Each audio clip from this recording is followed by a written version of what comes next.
Hey guys, yeah, McGann the Fangirl and the Bagel Ghost. Hi. Still a little traumatized from last week's episode of The Last of Us, even though, I'm sorry, but you people, like you, Bagel, that have only seen the show The Last of Us, got off so much luckier with Joel's death than those of us who played the game. Because those of us who played the game just didn't even see it coming. It's, oh, who's this new character? Abby, you say. There's Joel. This is a good time. Oh no, what happened? Why? I'm assuming the flashback in the first episode was, non-existent. Oh, alright then. So this episode, I wouldn't quite call it filler, like Ellie's getting from point A to point B, and that's kind of important, but it definitely feels like it's got a lot of things wasting our time, like the council meeting and a lot of dialogue that has nothing really to do with what's going on. Well, I don't see any of this as wasteful. All of it is important to better...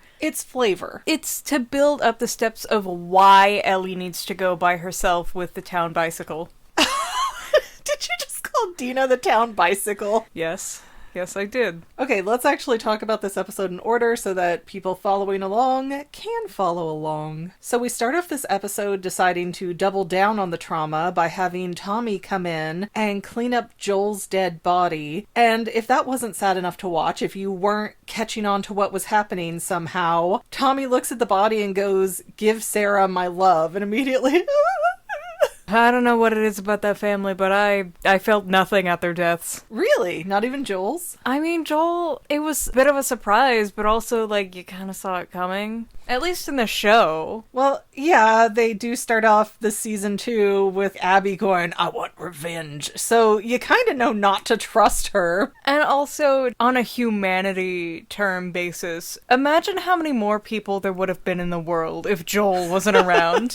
At least one extra doctor. So then we cut over to Ellie, who's hospitalized, and I'm not quite sure what was going on. I know she had an IV, and it looked like some kind of tube connected to her lungs. It was definitely shoved, like, right under her false ribs, which I think is such a good explanation for why she stayed down when she was kicked. That guy's boots were spiked. Oh, were they? I didn't even notice. Like, the only reason there is a hole there is because either her ribs got hit so hard that they cracked, or she got punctured. And that does explain why she stayed down, because we remember the cannibal episode, the cult one, weird one, that one. The one with the guy that wanted to, like... Child bride her, yeah. She got kicked numerous times by 2 adult men in the gut, and she was still fighting and screaming and trying to survive. Well, when Ellie fully becomes conscious in the hospital, she is immediately crying, and she has Her the eyes most... are crossed. Yeah, her eyes crossed, which is really a bizarre second there. But the guttural scream that she lets out as she processes everything, and like, I survived and Joel didn't. It is so unbelievably painful, and I know we've kind of talked about this before, but when they show Sarah's death in the first episode of the first season, it's sad, it's painful, but Bella Ramsey as Ellie, my goodness, she will rip your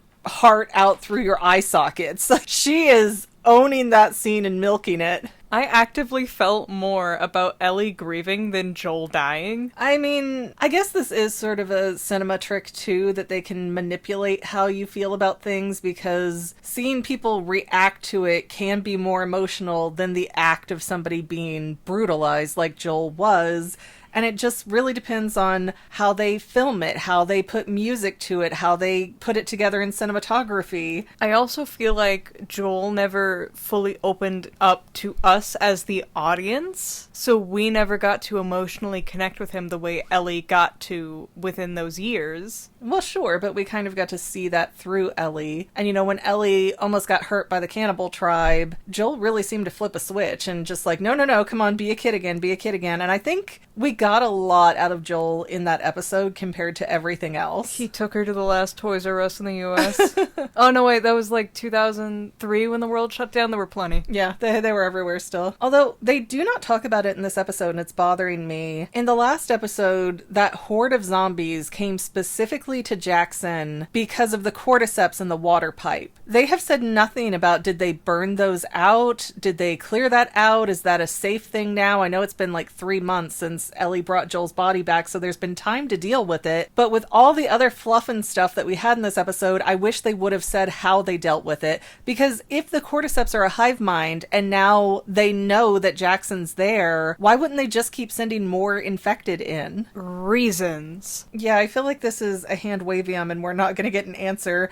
And it's not something that's in the game, so I am very bothered by this. Don't introduce it if you're not going to deal with it. Well, it could be the writer's tactic of just throwing something vague out there to be dealt with later. So we don't write ourselves in a corner. Yeah. And when they do the intro and they get to the end, Ellie's all by herself. There's no more Joel standing with her. She got no one. Is that a sign that Dina's not going to last that long? Oh no. Well, we'll talk about Dina in a minute, because I've got a lot to say about Dina, but trying to go in order of this episode. So Ellie is about to get discharged from the hospital. It's about 3 months later. She tells the doctor she feels zero pain, so he's like, cool, now you just have to get cleared by one more person. And I'm like, I bet it's psych. And in walks Gail. What I find really interesting and maybe a little bit maddening about Gail is that later she'll say she's the only therapist in town, and that's hard on her, and that's why she's kind of a drunk and a pothead. But there were these memes that came out when The Last of Us 2 released as a video game where it had the giant book and the little tiny pamphlet, and the giant book was like The Last of Us 2's plot, and the pamphlet was like The Last of Us 2 if Ellie had a therapist. And I feel like she does have a really good conversation with Gail, and you know, at first Ellie's trying to blow Gail off, but then she's like, yeah, it sucks. I wish I would have said something to him the last time I saw him, but that moment doesn't define our entire relationship. I don't know if she was BSing what Gail wanted to hear, but it sounded really cathartic, like she had thought about it. I mean, knowing Ellie and knowing that at least at one point in my life I was very stubborn and angry like her, like I would 100% believe it that she's just saying what is wanting to be heard so she can leave. She doesn't want to deal with it. But what kind of gets me is that then they do release Ellie from the hospital, and she goes home by herself for the first time, which is where she lived with Joel. All of these notes and flowers and things are along the fence line of their house together. And Ellie has to go in there and see all of Joel's stuff and have all of this really slap her in the face for the first time. Why didn't Gail go with her to that? Don't have Gail in the hospital discharging her. Gail should say, okay, you're good to go, after walking through the house with her and seeing how Ellie reacts. And yes, she could have hit it and could have deceived Gail further, but oh my gosh, watching Ellie find the box of what Joel had that last day and like his revolver and his jackets hanging up in the closet. I think that's so weird that no one like went into their house and made sure it was suicide proof. It does seem weird. Like, here's a box with Joel's watch and I think his pants. Yeah, and a gun. And a gun. And you're like, hope you're doing good, Ellie. But I guess at the end of the world apocalypse times, you can't really withhold weapons from people because that's more dangerous. But still, it feels like with that whole council, Gail, the hospital, Ellie's friends, nobody could be alerted to walk home with her and go through this process with her so she wasn't doing this alone. Well, because she's not gonna grieve in front of people. She's proud. She cries by herself. And I think it's something that she did sort of absorb from Joel, because he's very much the same mentality. But, I mean, you're gonna hand this girl a revolver and say, good luck dealing with your emotions, babe.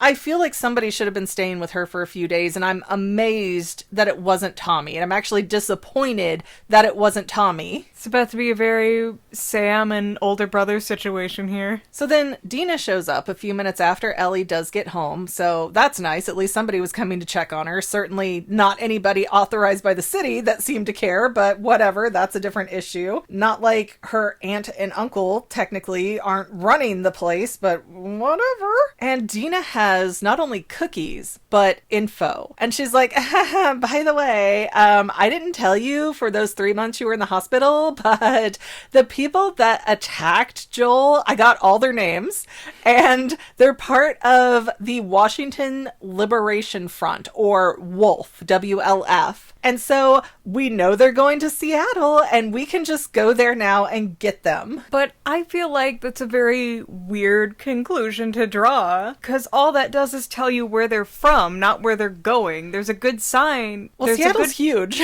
Yeah, there's a good chance that they're not going back. They ditched to specifically kill Joel. There's no guarantee that they're going back. Yeah, and that's very true, and we do not cover it at all in this episode. I hope we do in the next episode, but Abby and her friends went AWOL from a military organization. You can't just peace out for multiple weeks and then come back like, hey, just had to go take care of something. That is a crime. You can't ditch the military. They would put somebody on the wall for that. But Dina's impression is that the w.l.f group is going to be really small, so they're going to be able to handle it if just a small group of the Jackson people go after them. It would be really funny if they got to Seattle and just snitched. It's like, and then they killed my dad. Well, Ellie then goes to talk to Tommy because, of course, if you need people to go with you, who's going to be better than Tommy if Joel is no longer available? You're at least kind of like Joel, so you come along, you might have that same main character energy that kept him alive. Well, here's the thing, and I think I like Tommy better in the show than in the game because it always sat poorly with me in the game that Ellie was living with Dina. I believe they were a couple. Dina was having a baby. I want to say Jesse may have passed away. I can't quite remember. I know Dina says something about going to stay with Jesse's parents, as if Jesse is not available. But they're living together on this sheep farm. Tommy comes in and said, I found out who these people are. Ellie, you got to go get them. And I don't remember if it was because Tommy was part of the council or he was needed here so he couldn't go off and do it himself. But he really badgers and bullies Ellie into getting amped up to go get revenge for Joel. And here in the show, Tommy's like, yeah, no, this is stupid.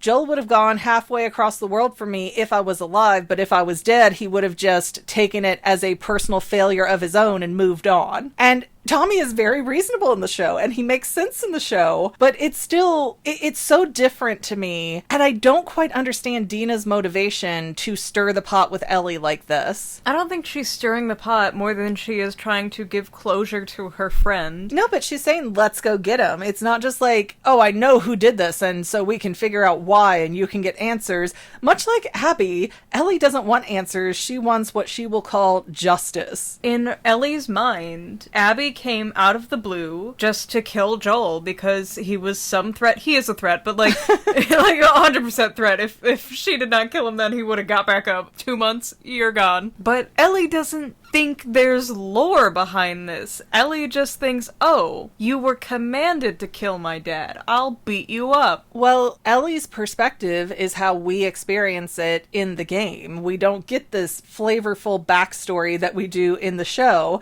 And I am not opposed to the show taking liberties and doing things differently from the game, because I think it would be very boring if they just perfectly translated one into the other. Like, what's the point? You can go play the game if you want that exact story over again. However, they are making so many changes, I'm not sure they're going to be able to end up in the same place at the end of the day. Because the whole thing with Dina living with Ellie and them being a couple was when Tommy came in and convinced Ellie to go to Washington, Dina's like, I won't be here when you get back because I think this revenge thing is stupid. And now Tommy's in the show going, well, we're going to have to bring the council in on this and have a political discussion, and the council will vote on whether or not we send people to Washington. In the game, Tommy's just like, Ellie, you go by yourself and you can do this and you can get them all.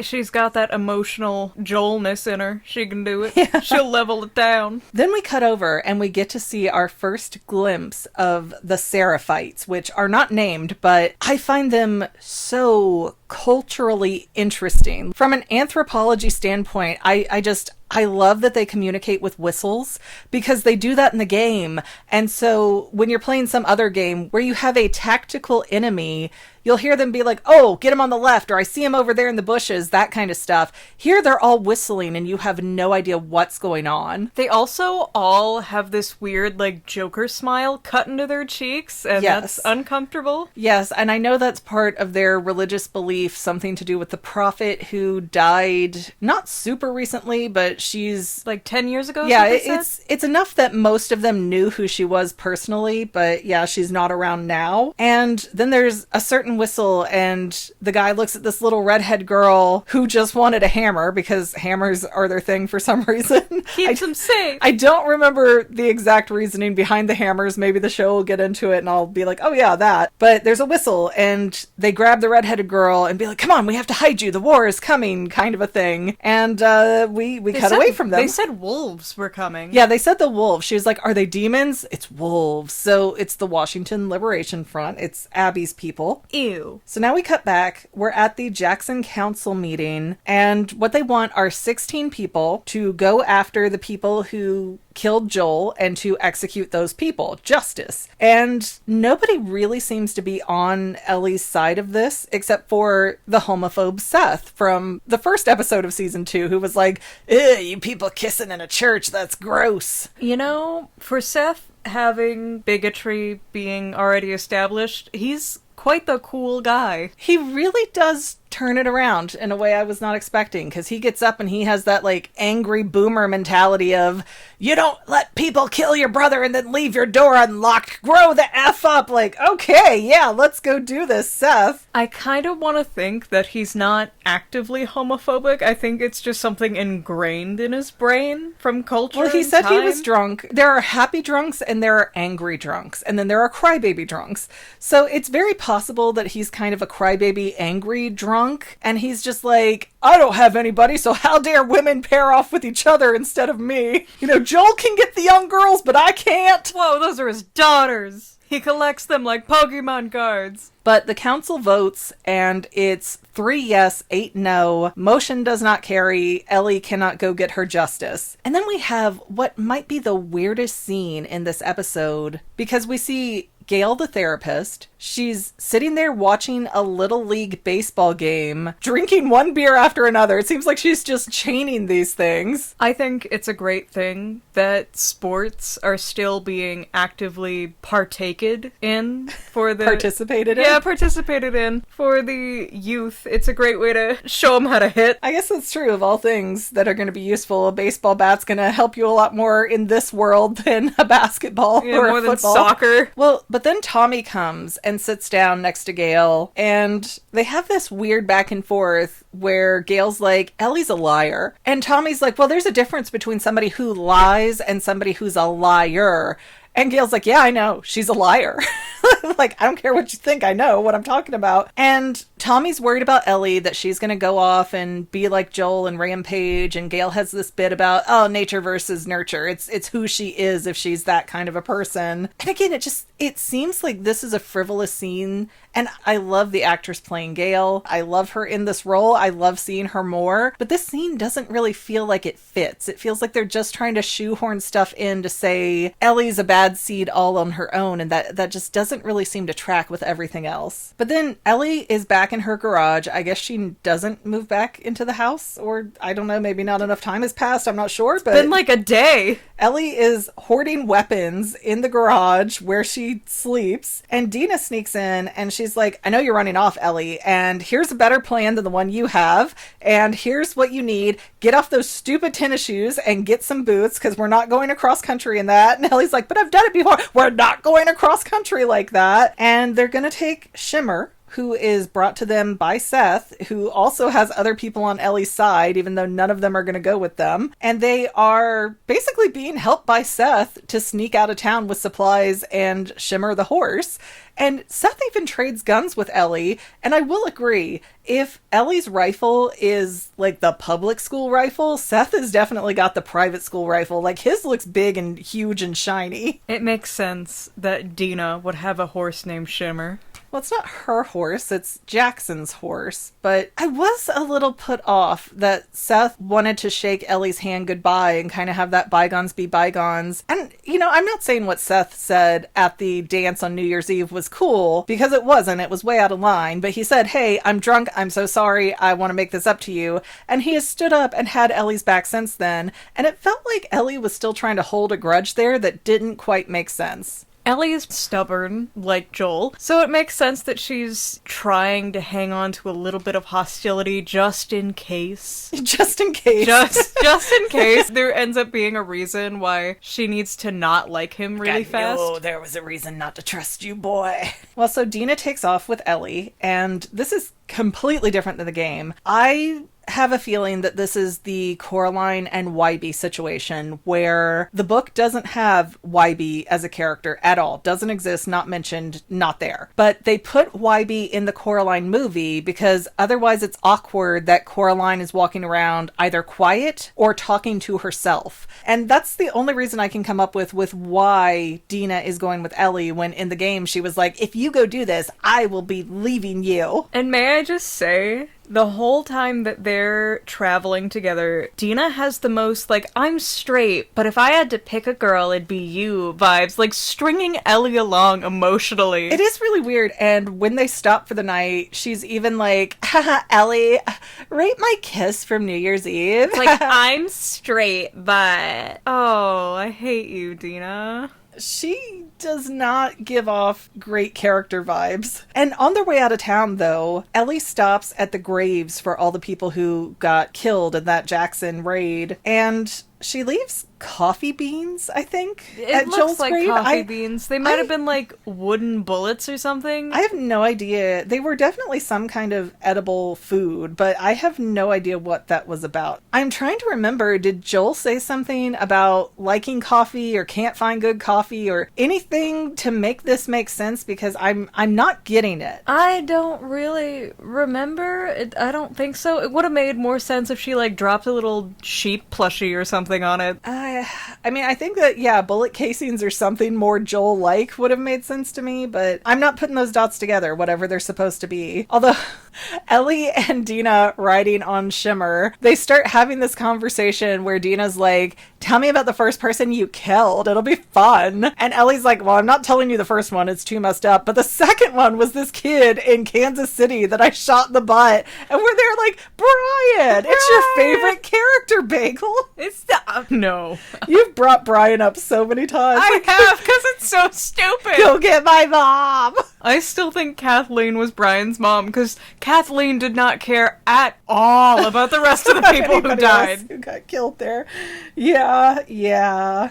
I also would like to touch on horse physics for a minute because, okay, Shimmer is a standard thoroughbred type of horse. She's not like a big Clydesdale that is meant to carry a lot of weight. So that horse realistically could safely carry about 250 pounds before it starts to give her back problems and hoof problems and leg problems. And I don't think those two girls, all their supplies and everything else they're dragging with them equal less than 250 pounds. So I'm surprised Shimmer isn't divoted in the middle and like her spine is drooping down to the floor. That's what the saddle padding is for. It's not good enough if it's too much weight. Now, I don't understand, oh, we should just bring less supplies, so we're only going to take one horse. Why? What if something happens to one of those horses? What if a snake bites one and it's venomous and the horse dies? Like, there are so many reasons you might need. That's why they went in boots.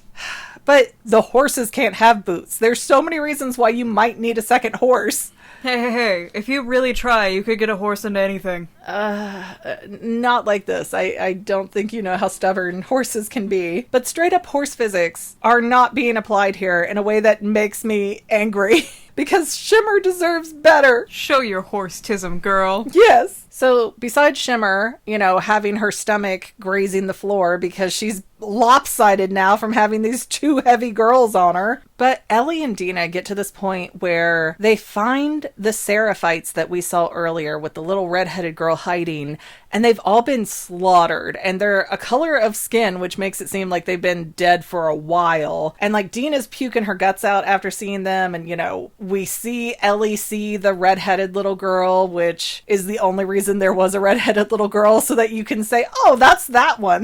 There's that Irish kid that somehow ended up in Washington. Yeah, they They don't look like people anymore. Like, that little redhead girl looks like one of those haunted dolls that you're warned about. But the next thing we know, the ladies are 9 miles from Seattle, which is their goal, and then we switch perspectives and see that the wolf people are not just a tiny little group that are not thriving well in Washington. They're actually a huge army that have lookouts and towers and all sorts of things. Well, did we hear them actually clarify if those were the wolves? Because Yeah. I don't remember. Oh. Yeah, when they went by, their helmets and tanks and everything had w.l.f. on it. I want them so badly, instead of just going out to find Abby and killing her, I want them so badly to snitch on her.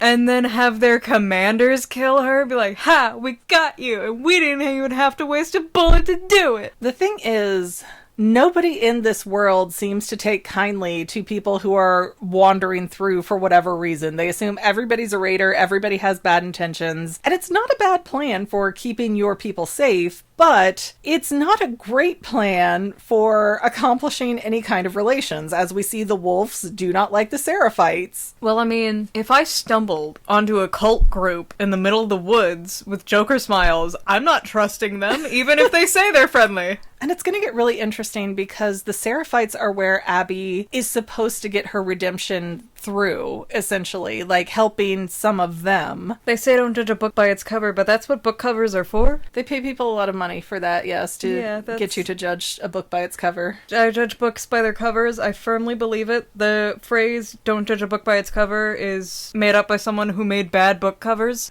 They all had fish on them, with angry middle-aged men holding them. What book did you write? It's called Moby Dick. It's about a whale. Is it? But I swear, if we get to the next episode and Abby is not in some kind of punishment mode for disappearing, I'm just going to be furious. And I hope for Shimmer's sake that they stash her somewhere soon, because we saw the lookout for the wolves in Seattle. I mean, they're going to see them soon, and they're going to go after that horse. Oh, I hope you mean steal the horse and not kill the horse. I think either one would be beneficial, because then the wolves get a horse, which is a good resource for them, or they take a resource away from what they see as an enemy, Ellie and Dina, and then Ellie and Dina do not have means to get away from them. Well, but it's a horse. What are you gonna do with it after you kill it? It's just kind of there. Meat. Oh, that's disgusting.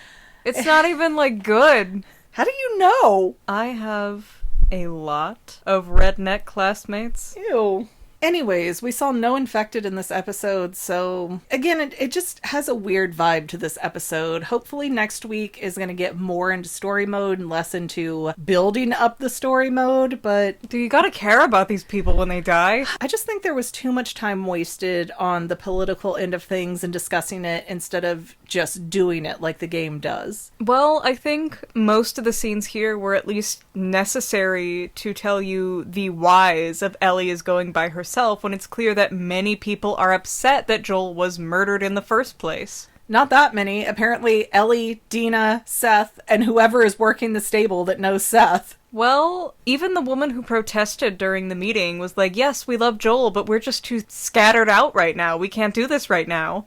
Oh, I don't know. We will see where it goes. We will see if Abby's redemption is better or worse in the TV show, if we even get to have it in the show. But other than that, I guess, please don't forget to like, subscribe, comment, and or share. All of that is free for you. Really helps us out. We love to get comments. Sometimes we read the comments. Sometimes, you mean all the time. Well, I mean, read them in in the recording. Okay, yeah. And if you are willing and able, you can also become a channel member and get access to episodes before anybody else can. And I think that does it for us. So we will see you next time, guys. Bye. And to any of my members here on YouTube, a huge bottom of my heart thank you for all of your help and support. If you would like to become a paid channel member, there is a link in the description below. Thanks again, guys. Love you. Well, family members, we're almost done, but I want to invite you to hang out with me in some other places. I'm on Twitter and Instagram as my own personal self, and I have a Facebook page too, but I mostly just post photos over there. And sometimes people say, hey McGann, I want to mail you something. How do I do that? Easy. Just click the About tab on my channel page, and my most current P.O. Box info will be right there. I also run another channel, The Family. It's really a hodgepodge channel where we might post anything. Oh yeah, and I also sell shirts and stickers and stuff with the Family and the Fangirl logos. If that is your cup of tea, I have a link in every description of every video. Finally, if you want to help out the Fangirl channel and make sure I'm putting out video essays for years to come, the best way you can help is by subscribing and watching more of my videos, whether they're new, old, whatever. Maybe even share one or two on social media, help spread the word. People who watch to the end of videos like you helps to tell the site, hey, this is a good video, we should recommend it to other people. So if you made it this far, leave me a comment of something like, hey, I made it to the end. Love ya.